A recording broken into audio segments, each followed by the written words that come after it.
Bonjour, nous allons aborder dans cette vidéo l'intérêt de la betterave fourragère dans l'alimentation des vaches laitières.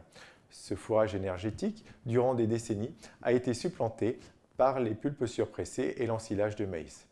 Aujourd'hui, la donne change, le contexte betteravier est en pleine mutation et naturellement, vous êtes de plus en plus nombreux à vous interroger sur l'intérêt économique de ce fourrage.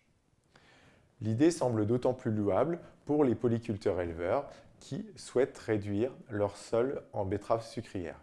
Cette stratégie présente plusieurs avantages. Maintenir les rotations de l'exploitation, amortir ou respecter ses engagements vis-à-vis de matériel spécifique, accroître l'autonomie de l'exploitation. Afin de vous apporter plus d'éléments dans votre réflexion, l'équipe des réseaux d'élevage s'est penchée sur la question. Nous avons réalisé plusieurs simulations économiques sur une exploitation de polyculture élevage d'une superficie de 140 hectares. Celle-ci se situe en bonne terre. Les rendements en betterave sucrière atteignent régulièrement 90 tonnes. L'élevage laitier présente sur cette exploitation est conduit de façon intensive. Le volume de lait livré s'élève à 534 000 litres par an.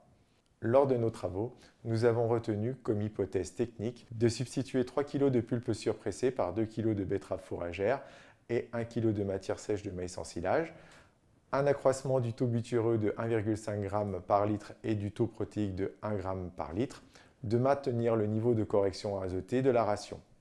Les modifications au niveau de l'assolement sont limitées. La sole en betterave sucrière est réduite de 1,5 hectare au profit des betteraves fourragères. La surface en maïs s'accroît de 80 arts au détriment des céréales.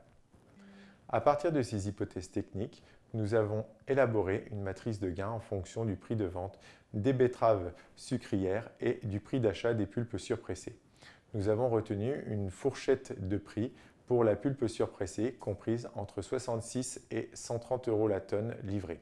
La plage de prix de vente des betteraves, elle, a été choisie entre 17 et 30 € la tonne. Le gain de BE escompté est certes modeste, à peine 2%, dans la situation la plus favorable. Mais dans toutes les situations, il s'avère en faveur de l'introduction de la betterave fourragère.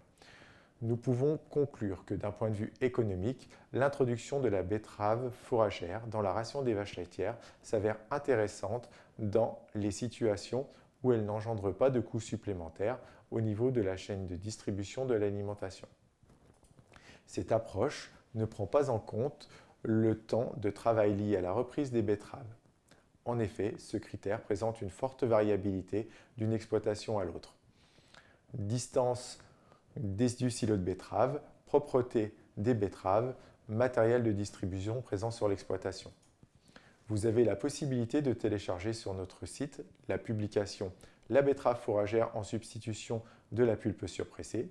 Ce document présente les résultats des travaux que nous venons d'évoquer, ainsi que des précisions techniques sur l'utilisation de la betterave fourragère.